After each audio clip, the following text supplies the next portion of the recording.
नमस्कार दोस्तों। आइए आज बात करते हैं अफगानिस्तान की। मेरे कई दोस्तों ने अनुरोध किया है कि मैं अफगानिस्तान पर अपनी बात रखूं। अफगानिस्तान की वर्तमान परिस्थितियों को समझने के लिए ये जरूरी है कि हम थोड़ा सा अफगानिस्तान के इतिहास को भी समझ लें। अफगानिस्तान के आधुनिक इतिहास की शुरुआत हम मान सकते हैं 1893 में डूरंड लाइन के खींचे जाने से। डूरंड लाइन वास्तव में ब्रिटिश अफगान के बीच हुए दो युद्धों के बाद के तार्किक परिणाम के रूप में सामने आई थी। डूरंड एक ब्रिटिश अधिकारी थे जिन्होंने अफगान क्षेत्रों को तत्कालीन ब्रिटिश भारतीय उपमहाद्वीप से अलग करने के लिए डूरंड लाइन खींची थी। यूं तो डूरंड लाइन ब्रिटिश इंडिया और अफगानिस्तान को अलग करने के लिए खींची गई, लेकिन डूरंड लाइन ने एक ऐसा काम किया जो उस समय और आज भी और आगे आने वाले समय में भी बहुत महत्वपूर्ण भूमिका अदा करेगा इतिहास को लिखे जाने में। वो ये था कि डूरंड लाइन ने पख्तून बहुल इलाकों को दो हिस्सों में बांट दिया। अफगानिस्तान मूल रूप से जिन कबीलाई लोगों से मिलकर बना है उनमें लगभग 42% आबादी पख्तूनों की है। उसके बाद ताजिक लोग हैं जो तजाकिस्तान से संबंध रखते हैं, बलूच हैं, उसके अलावा हजारा मुसलमान हैं, उसके अलावा नूरुद्दीन अलग कुछ अन्य कबीलाई लोग भी वहाँ रहते हैं। लेकिन पख्तूनों का ये जो एक सेंटिमेंट था वो हमेशा उस समय से ही शुरू हो गया था कि उनके साथ गलत किया गया है। डूरंड लाइन में जो कुछ हुआ है वो उनके साथ अन्याय है। लेकिन तत्कालीन अमीरों की इतनी हिम्मत नहीं थी, इतनी ताकत नहीं थी कि वे ब्रिटिश इंडिया से लड़ सकते। तो लगभग 50 साल तक पहले अमानुल्लाह, फिर उसके बाद जहीर शाह शासन करते रहे और उनका शासन उस तरह का कठमुल्ला वाला या कट्टरपंथी शासन नहीं था जैसा आज का तालिबान हम देखते हैं। उसका परिणाम ये हुआ कि अफगानिस्तान धीरे धीरे एक ऐसे राष्ट्र के रूप में सामने आया जो अपने विकास के या अपनी जनता की संस्कृति को तत्कालीन यूरोप या कहें कि लगभग तुर्की के नागरिकों की तरह से विकसित करके चला। यानी आप देखेंगे कि उस समय जो जिस तरह से अफगानिस्तान के लोगों में संस्कृति बढ़ रही थी उनमें आज़ाद ख्याली बहुत ज़्यादा थी। मनोरंजन के तमाम साधन उपलब्ध थे। इवन आप कहेंगे कि बेले डांस और अन्य डांसों के मनोरंजन क्लब होते थे, महिलाओं को पूरी आज़ादी थी। इस तरह का अफगानिस्तान धीरे धीरे उस दौर में बन रहा था।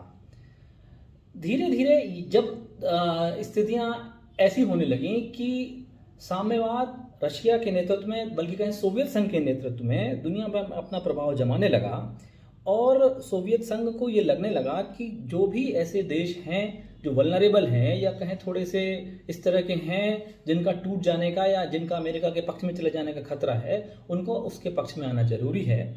तब सोवियत संघ ने 1973 में राजशाही को ख़त्म करते हुए और अफगानिस्तान में एक अपनी पसंद की सरकार बिठाई जो दाऊद खान के नेतृत्व में सत्ता में आई। इस तरह से औपचारिक रूप से तो राजशाही का अफगानिस्तान में अंत हो गया। जो सरकार आई वो साम्यवादी प्रभाव की सरकार थी। दाऊद खान के नेतृत्व में लगभग 6 साल, मतलब 79 तक दाऊद खान सत्ता में रहे। वे भी एक थोड़ा आज़ाद ख्यालों के वामपंथी प्रभाव वाले व्यक्ति थे। तो जो नागरिकों के बीच की संस्कृति थी वो पहले जैसी चली आ रही थी, उसी तरह की उदारवादी ख्याली संस्कृति विकसित होती चली गई। उसमें चाहे पख्तून रहे हों, ताजिक रहे हों, बलूच रहे हों, ये एथनिसिटी उस समय हावी नहीं थी। उस समय आम आदमी एक उदार सेकुलर किस्म की मानसिकता से अफगानिस्तान में अपनी आप को और अपनी संस्कृति को विकसित कर रहा था। 1979 के आते आते दाऊद खान की स्थितियां ऐसी हो गई, या कहें सोवियत संघ की स्थितियां ऐसी हो गई कि सोवियत संघ इस बेचैनी में आ गया कि मेरे बिल्कुल करीब, हमारे बिल्कुल पड़ोस में स्थित जो देश है अफगानिस्तान, वहाँ हमारा पूरा डोमिनेंस होना, हमारा पूरा प्रभाव होना जरूरी है। इस मानसिकता के कारण 79 में रशिया ने अपने ट्रूप्स भेज के शुरू में उन्होंने नूर मोहम्मद तराकी को गद्दी पर बैठाया और नूर मोहम्मद तराकी की तत्कालीन अमीर ने हत्या करा दी। इसके बाद रशिया ने, सोवियत संघ ने अपने ट्रूप्स अफगानिस्तान के अंदर भेज दिए और लगभग 79 से 89 10 साल तक एक गुरिल्ला वार इन लोगों के बीच चलता रहा। वास्तव में ये जो समय है 79 से 89 का, इसी बीच में तालिबान का उदय हुआ। सोवियत संघ के विरुद्ध लड़ने के लिए जो वहाँ के निवासी थे उनमें फिर ये भावना प्रबल होने लगी कि अपनी वामपंथ की विचारधारा को थोपने के लिए सोवियत संघ अपने टैंकों और अपने सैनिकों की मदद से हमारी संस्कृति और हमें कुचल रहा है। इस भावना को तत्काल पकड़ा तत्कालीन अमेरिकी राष्ट्रपति रीगन ने और पाकिस्तान में शासन कर रहे जिया उल हक ने। रीगन ने उस समय एक ऑपरेशन साइक्लोन चलाया। ऑपरेशन साइक्लोन का उद्देश्य था अफगानिस्तान से सोवियत संघ के प्रभाव को खत्म करना, उसे वहां से बाहर खदेड़ना। जिया उल हक ने तब K2 की पॉलिसी, अपना ऑपरेशन K2 का नाम दिया, K फॉर कश्मीर और K फॉर खालिस्तान। अमेरिका की सहायता लेके और भारत को नुकसान पहुंचाते हुए भारत को दो जगह से खोखला करने का जिया उल हक ने तब प्लान बनाया। उस समय की स्थितियां ये थी कि पाकिस्तान पूरी तरह अमेरिका की गोद में बैठा हुआ था। यहाँ तक कि जो जलालुद्दीन हक्कानी की रीगन के साथ मीटिंग होती है, जो आज के समय में जिन्हें आप अफगानिस्तान में आतंक का सबसे बड़ा चेहरा मान सकते हैं, हक्कानी ग्रुप जिसकी, हक्कानी नेटवर्क जिसकी बात होती है, उन्होंने रीगन के साथ बैठ के बातचीत की। रीगन ने उनको स्वतंत्रता संग्राम सेनानी कहा और तमाम पैसों का उनको वादा किया और हर तरह से उनको पैसे मुहैया कराए गए। और इसके बाद तालिबान का वो स्वरूप सामने आया जिसे आज हम देखते हैं। जो आज के इनके तालिबान के जो लीडर्स हैं, मुल्ला उमर हों या अभी जो अपन बरादर जिनकी बात करते हैं, जिनके की अभी प्रमुख बनने की बातें हो रही, इनने मिलकर तालिबान, हालांकि तालिबान की औपचारिक स्थापना बाद में हुई, करीब 94 के आसपास आके हुई, लेकिन इसकी नींव पड़ चुकी थी इस 79 to 89 की लड़ाई में। 91 के आते आते जब सोवियत संघ कमजोर हो गया और इसके विघटन होने की स्थितियां आ गईं और वो वहां से वापस आया, तब नजीबुल्लाह के नेतृत्व में कुछ समय के लिए एक सोवियत संघ के प्रभाव वाली सरकार गद्दी पर बैठी, लेकिन उसकी ये हिम्मत नहीं थी कि इन तालिबानियों की बढ़ती हैसियत के आगे, जिसको कि अमेरिका का पूरा समर्थन था, वो टिक पाते। बाद में आपने पढ़ा होगा कि नजीबुल्लाह को किस तरह चौराहे में उनकी को मार के टांग दिया गया और इस तरह से उनका अंत हुआ। इस बीच एक और महत्वपूर्ण बात हुई थी और जो अफगानिस्तान को समझने के लिए हमें समझना बहुत जरूरी है, वो है इनका उत्तरी क्षेत्र जहां जो आजकल चर्चा में है, जिसको आप पंचशेर घाटी कहते हैं, पंचशेर नदी के आसपास का जो क्षेत्र है उत्तरी अफगानिस्तान, जहां से आते हैं ताजिक लोग, जहां ताजिक बहुल क्षेत्र है, उसके नेता थे अहमद शाह मसूद। अहमद शाह मसूद बहुत बहादुर और बहुत समझदार किस्म के लीडर थे और अहमद शाह मसूद ने अपने क्षेत्रों में जो उनका नॉर्थ का जो प्रोविंस है, वहां पे कभी भी तालिबान को अपने कदम नहीं बढ़ाने दिए और वहां कितनी भी ताकत के बावजूद भी तालिबान वहां तक नहीं पहुंच सका। ये स्थितियां अब ऐसी थी इस समय, आप कह सकते हैं कि जबकि रशिया खत्म हो चुका है, अब ज्यादा अमेरिका का भी इंटरेस्ट इसमें नहीं था, तालिबान अफगानिस्तान में कब्जे में था, मुल्ला उमर शासन कर रहे थे, लेकिन इस बीच एक नई घटना घटती है, वो है अलकायदा के द्वारा और 9/11 की घटना को अंजाम देना। एक रोचक बात यह है कि अहमद शाह मसूद ने अमेरिका को पहले ही चेताया था कि अलकायदा के द्वारा ऐसी कोई प्लानिंग की जा रही है जिसमें आपके ऊपर ऐसा हमला होगा, लेकिन दुर्भाग्यवश अमेरिका उस पर ध्यान नहीं देता है। और इसी बीच 9/11 के हमले के 2 दिन पहले 2001 में अहमद शाह मसूद को भी 2 नकली पत्रकार भेजकर, जिनको अपन बोलते हैं फिदाइन हमलावर, भेजकर और हत्या कर दी जाती है। अहमद शाह मसूद वो नाम है जिसने बहुत समय तक तालिबानों को अड़चन में डाल के रखा और जो ऐसे लोग थे, मतलब कहना चाहिए कि बाद में जब उनके ही प्रभाव क्षेत्र वाले लोगों से, उनके ही जो अनुयायी हैं, उनको ही सहायता लेकर 9/11 के बाद जब अमेरिका दोबारा अफगानिस्तान में घुसता है, तो उन्हीं की सहायता से ही अमेरिका फिर से तालिबानों को खदेड़ पाता है और वापस वहां अपनी मनपसंद की सरकार का निर्माण करा पाता है। अब इस स्थिति में जब जैसे ही हमला होता है, अमेरिका को लगता है कि ये उसकी इज्जत पर एक बड़ा हमला है और उस अपनी बदला लेने की नीयत से अमेरिका दोबारा ताजिक लोगों की हेल्प से और एंटर करता है और एंटर करने के बाद में दिसंबर 2001 के आसपास मुल्ला उमर को भागना पड़ता है पीछे से, और हामिद करजई जो है वो नाटो के सहयोग से राष्ट्रपति बनते हैं। जब आप इस परिस्थिति में देखते हैं, यहां आते आते तक अफगानिस्तान दो तरह के लोगों में टूट चुका है। एक हैं पश्तून बहुल ऐसे लोग जो पूरी तरह कट्टरवादी हैं, जो इस्लाम की शरिया के कानून को मानते हैं, और दूसरे वो लोग जो परंपराओं से अफगानी उदारवादी वामपंथी विचारों के हिमायती हैं और उसका पालन करना चाहते हैं। यहाँ ये बात देखने की है कि धार्मिक रूप से दोनों ही इस्लाम को मानते हैं, और कोई भी बात यहाँ जो मतभेद हैं वो धर्म को लेकर बिल्कुल नहीं है, वो संस्कृति को लेकर है। और संस्कृति को लेकर होने में यह है कि जिसको आप कहते हैं दक्षिणपंथी, यानी तालिबानियों को वहाँ दक्षिणपंथियों के रूप में माना जाता है, और इन दक्षिणपंथियों की जो कट्टरवादिता नीतियां हैं, इसके कारण बहुसंख्यक ऐसे लोग जो वास्तव में उदारवाद में विचार में विश्वास रखते हैं, उनको अपनी जान की चिंता के कारण वो वहां से भागने को मजबूर हो रहे हैं। इस प्रकार की स्थितियों के बाद जब अमेरिका को ये लगता है कि अब उसने दोबारा स्थिति अपने नियंत्रण में कर ली है, तब पीछे हटा तालिबान ग्रामीण क्षेत्रों में पूरा अपना नियंत्रण स्थापित करता है, और वहां वो अफीम की खेती से पुरजोर पैसे कमाता है।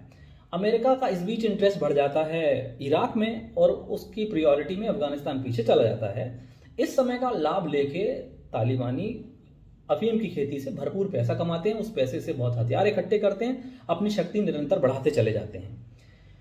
तब तक जो अशरफ गनी, जिनको हमने अभी देखा, अब्दुल्ला के बाद गद्दी में आते हैं और तमाम तरह के भ्रष्टाचार करके और पैसा इकट्ठा करने में लगे होते हैं।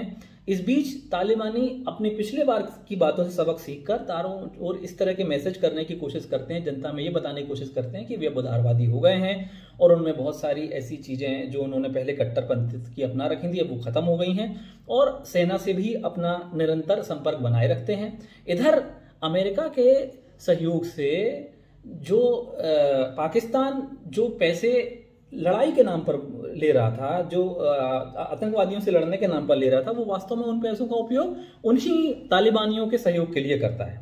और ऐसा नहीं था कि ये बात किसी से छुपी हुई है, लेकिन समस्या ये थी कि अमेरिका ऐसी मजबूरी में फंसा था कि उसको जब दोबारा तालिबान पे हमला करना था, तो उसको जो जगह चाहिए थी, जो लोकेशन चाहिए थी, वो पाकिस्तान के सिवा दूसरी हो नहीं सकती थी।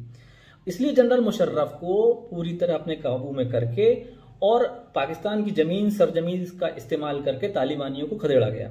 अब आप एक विडंबना देखिए कि आज जो पाकिस्तान सबसे बड़ा हिमायती बन रहा है तालिबान का, और तालिबान की सफलता को अपनी उसकी आज़ादी का नाम दे रहा है, वास्तव में इसी पाकिस्तान के सहयोग से पहली अमेरिका ने दूसरी बार तालिबानियों को खदेड़ा, और जितने लोग मारे गए वो सब पाकिस्तान की ही सहायता से किया गया।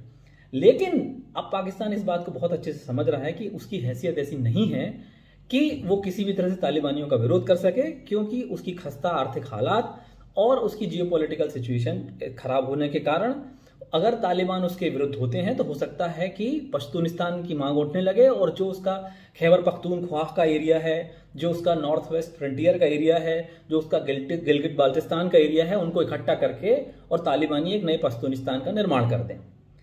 तो पाकिस्तान की दोहरी नीतियां, पाकिस्तान की जो मजबूरियां हैं, वो अभी हमें जरूर ऐसा लग रहा है कि पाकिस्तान जिसको अपनी नैतिक विजय मान रहा है कि वो हो सकता है ये पाकिस्तान के हित में हुआ, लेकिन आगे आने वाले लॉन्ग रन में ये घटना पाकिस्तान के लिए बहुत दुखदाई साबित हो सकती है, क्योंकि तालिबान ये भूल नहीं सकते कि जो कुछ उनके साथ हुआ था उसमें मुशर्रफ ने और पाकिस्तान ने क्या भूमिका अदा की थी।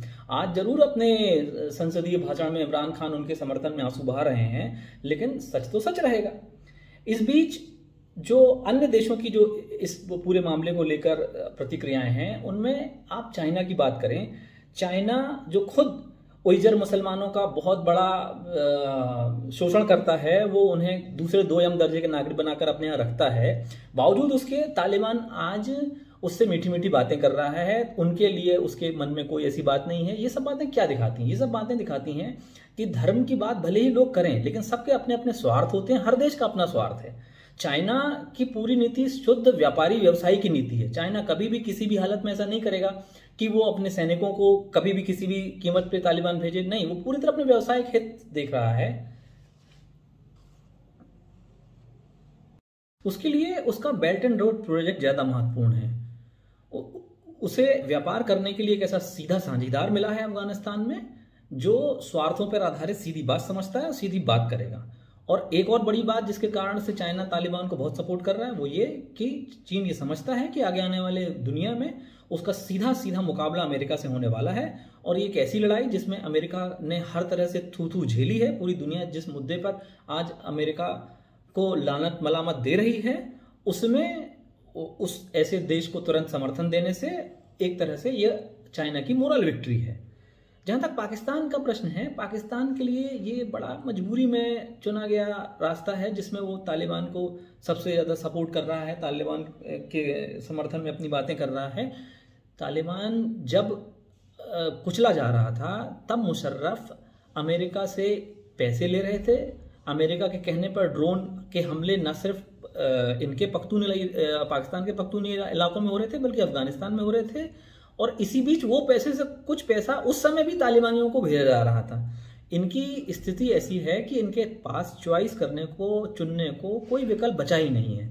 अभी अगर आपने इमरान खान का संसद में भाषण सुना हो तो वो इस बात के लिए मुशर्रफ की कड़ी आलोचना कर रहे थे कि कैसे मुशर्रफ ने अमेरिका को इजाज़त दी कि उनकी ही ज़मीन उनके ही लोगों के विरुद्ध इस्तेमाल की गई। ये सब खड़ियाली आंसू हैं, दिखावे के आंसू हैं। लेकिन पाकिस्तान की सबसे बुरी स्थिति उसकी जर्जर आर्थिक दशा है, आर्थिक अवस्था है। वो भिखारी बना पूरी दुनिया में घूम रहा है। ऐसे में उसके लिए बहुत बड़ा संकट ये आ सकता है कि जैसे ही तालिबान शक्ति अर्जित करेगा, किसी भी दिन वह संपूर्ण पश्तूनिस्तान की बात आरंभ कर देगा। और आरंभ अकेली नहीं कर देगा, इस समय पे उसके संसाधन, और अगर चाइना को उस समय ऐसा कुछ रुख दिखाई देता है कि चाइना के लिए पाकिस्तान के ऊपर हाथ रखने से ज़्यादा महत्वपूर्ण और ज़्यादा फायदेमंद अफगानिस्तान है, क्योंकि अफगानिस्तान में प्राकृतिक संसाधन बहुत ज़्यादा हैं, तो हो सकता है कि चाइना अफगानिस्तान की मदद करे और पाकिस्तान को इसका खामियाजा भी भुगतना पड़े। जहाँ तक अमेरिका की बात है, यह अमेरिका हमेशा से अपने स्वार्थों के लिए जाना जाता रहा है।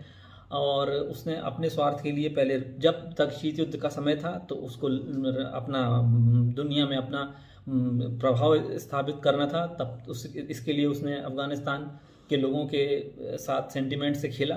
दूसरी बार में जब उसको अपना बदला लेना था 9/11 का, तो उसने ये सब किया। लेकिन अंदर घुसने के बाद अमेरिका को धीरे धीरे ये लगने लगा था कि वो इतनी लंबी चौड़ी रकम, कई खरबों डॉलर और अपने लोगों के, अपने सैनिकों की जान की कीमतें देकर आखिर क्या प्राप्त कर रहा है।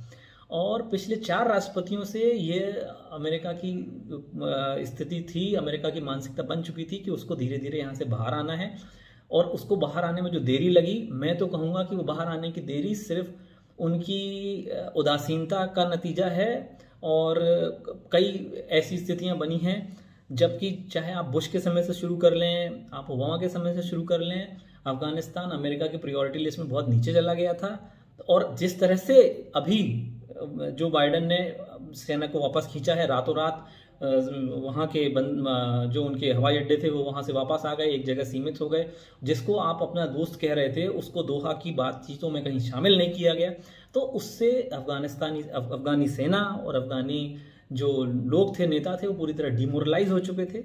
और जो कुछ आज अफगानिस्तान में हुआ है, उसकी पूरी की पूरी गलती, पूरी की पूरी उसका जो श्रेय है वो अमेरिका को ही जाता है। अमेरिका ने अपनी अधूरंदेशी के कारण इस स्थिति को जन्म दिया। और आगे वो क्या करेगा ये इस पर ही निर्भर करेगा कि उसके स्वार्थ क्या कहते हैं। लेकिन जो भविष्य दिखाई दे रहा है उसमें ये है कि चूंकि चीन इसमें बड़ा प्लेयर बन के आगे बढ़ रहा है, तो अमेरिका के लिए इस क्षेत्र को नज़रअंदाज करना संभव होगा नहीं। हम देखेंगे कि आगे परिस्थितियां क्या बनती हैं। जहाँ तक भारत का सवाल है, भारत अभी वेट एंड वॉच की स्थिति में। उसकी सबसे पहली प्राथमिकता ये है कि उसके तमाम नागरिक अफगानिस्तान से बाहर निकाल लिए जाएं। भारत का भी बहुत बड़ा इन्वेस्टमेंट अफगानिस्तान में है। ऐसी दशा में वो सीधे सीधे तालिबान को ना उससे बैर मोल लेगा, बीच का रास्ता अपनाएगा। लेकिन ये बात निश्चित है कि किसी तरह की मान्यता या उस स्तर पर भारत कभी नहीं जाएगा। लेकिन जो उसके इन्वेस्टमेंट्स हैं, जो उसके इंटरेस्ट हैं, उसको किस तरह से सेफगार्ड किया जा सकता है, यह जो अन्य तालिबान के समर्थक देश हैं उनके अपने संबंधों के थ्रू भारत इस चीज़ को देखेगा। लेकिन ये बात भी निश्चित है कि अगर नॉर्दर्न प्रोविंस में, ताजिक प्रभावी क्षेत्रों में कोई ऐसे लोग तालिबान के खिलाफ होते हैं, तो भारत को उनका साथ देना चाहिए और भारत को इस तरह से जो मतलब मानवता को शर्मसार करते हुए जिस तरह से तालिबान ने काम किया है, उसका कम से कम नैतिक रूप से तो विरोध करना ही करना चाहिए। धन्यवाद।